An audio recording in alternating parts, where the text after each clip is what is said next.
Today, we're diving into something really powerful. We're not just talking about an idea, we're talking about forging a piece of essential armor for getting through the modern world. We are going to learn how to build the Shield of Eternal Presence. So let's just jump right in with a question, and I want you to be honest with yourself. Right now, in your own life, which one are you doing? Are you feeding that relentless, hungry beast of distraction?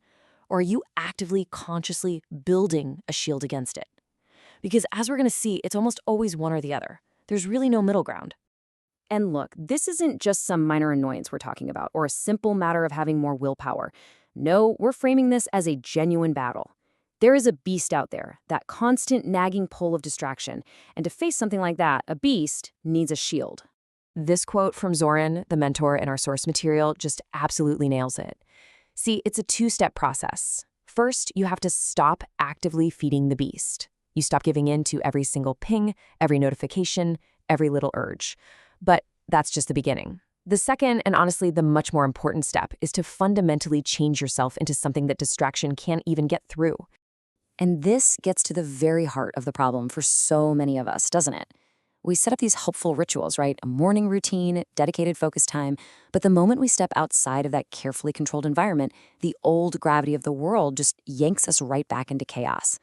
It's why a fortress isn't enough. We need something we can carry with us. We need a shield. So how in the world do we actually build this shield? Well, this is where it gets really, really cool. We're going to move from this kind of mythic language into some hard science.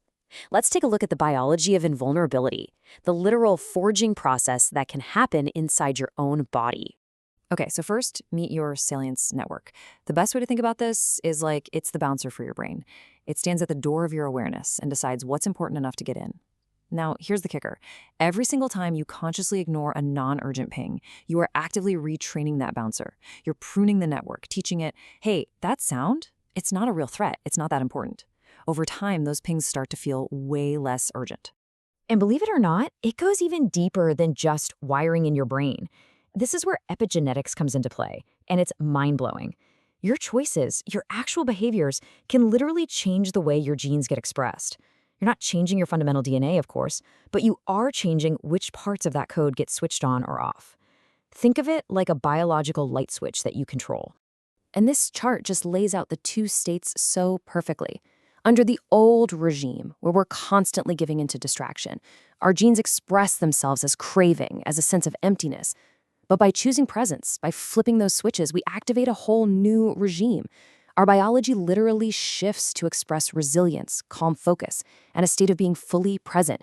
You are building a new biological reality from the inside out. Okay, so we understand the biology. We get what's happening under the hood. But what is this shield, metaphorically speaking? What's its true nature? This is it. This is the most crucial point. The real game changer. We're not trying to build a wall to block out the world. You know, that would be exhausting and walls can crumble. No, the shield is something way more sophisticated, way more powerful. It's a mirror. And the ancient Greek myth of Perseus and Medusa gives us the absolute perfect analogy. Remember the story. Perseus couldn't look at Medusa directly or poof, he'd be turned to stone. So what did he do? He used his polished, reflective shield to see her reflection, indirectly. That allowed him to act without being paralyzed by her power. And that is exactly what we're doing. We don't fight that urge to check our phone head on. We hold up the mirror of our awareness and simply reflect it without reacting. You see how this changes the whole dynamic? That hungry ghost, that deep, gnawing urge for more, for distraction, it's not some enemy that you have to destroy. Trying to do that is a battle you'll probably lose. Instead, you reposition it. You put it behind the shield of your awareness, and its incredible energy gets transformed from a destructive craving into a loyal, protective instinct. Okay, so we've got the science, we've got the metaphor. Now let's get to the most important part, the practical work. How do we actually forge this shield? This section is all about hammering out the adamantine, that mythical, unbreakable material of presence. And the neuropsychologist Rick Hansen gives us the secret here. He says that for most of us, positive experiences are like Teflon for the brain. They just slide right off. They don't stick. To make them stick, to really build them into you, you can't just think about them as a concept. You have to install them somatically. You have to feel the good in your body. Let it become a physical part of who you are.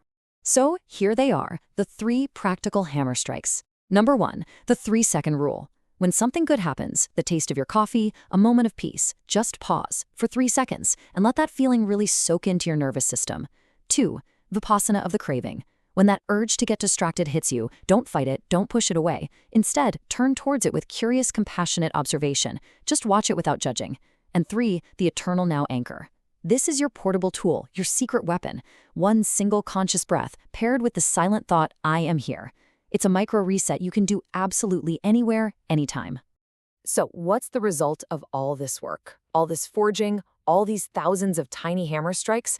Well, you eventually achieve a state that the source text describes with this incredible image. You become someone who cannot be eaten. I want you to imagine this. A notification storm erupts on your phone. The old you would have instantly collapsed, sucked right into that vortex. But with the shield, the experience is completely different. You feel the pull, of course you do, you're human, but you don't react. You take a breath, you observe that impulse in the mirror of your awareness, and you just watch as it passes by on its own, losing all its power over you. And in that tiny moment of choosing, the relationship with that old urge fundamentally changes. It's not a battle anymore. The hungry ghost, now standing behind you as your guardian, sees your choice, and it's like it gives you a quiet nod. The internal war is over. An alliance has been formed. And please remember this. This is so, so important. This is not a one-and-done magic trick. The shield is forged in 10,000 tiny moments. Every single time you choose to pause, every time you choose to observe, every time you take that one conscious breath instead of reacting, that is another strike of the hammer, adding another layer of strength, another layer of light to your shield. Ultimately, the goal isn't to escape the modern world. You will still walk through the exact same digital realms, the same demanding jobs, the same noisy environments. But you will walk through them differently. You will walk as one who cannot be consumed by it all, because you have fundamentally changed your nature. You are no longer edible. And that's the ultimate transformation, isn't it? It's not about becoming perfect or escaping your past wounds. It's about building something within yourself, a presence, a resilience, that quiet, unshakable light that is finally worthy of the challenges you face. It's not about escaping the battle. It's about finally forging a shield worthy of it.